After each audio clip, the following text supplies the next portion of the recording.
வாய் விட்டு சிரிச்சா நோய் விட்டு போகும் அப்படின்னு கேள்விப்பட்டிருப்பீங்க. அது உண்மையா இல்லையான்னு உங்களுக்கு ஒரு டவுட் இருக்கலாம். அது முற்றிலும் உண்மை. எப்படின்னு கேட்டால், ஒவ்வொன்றுக்கும் ஹார்மோன் இருக்கிற மாதிரி சிரிச்சா நல்லா சுரக்கிற ஹார்மோன் இருக்குது. அதுக்கு பேர் செரட்டோனின். செரட்டோனின் ஹார்மோனு டெய்லி பேசிஸில் தான் கிடைச்சாகணும்.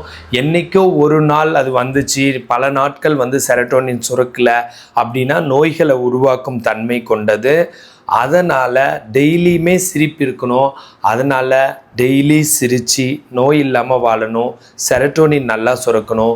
மற்ற ஹாப்பி ஹார்மோன்ஸான டோப்பமின் அண்ட் என்டார்ஃபின், ஆக்சிடோசின் எல்லாமே உங்களுக்கு பேலன்ஸ்டாக இருக்கணும். டெய்லி பேசிஸில் கிடைக்கணும். இந்த மாதிரி ஹெல்த் டிப்ஸ் வேணுன்னா என்னை ஃபாலோ பண்ணுங்கள். ஃபிசியோதெரப்பி கன்சல்டேஷன் வேணுன்னா கால் பண்ணுங்கள். This is Prakash, physiotherapist.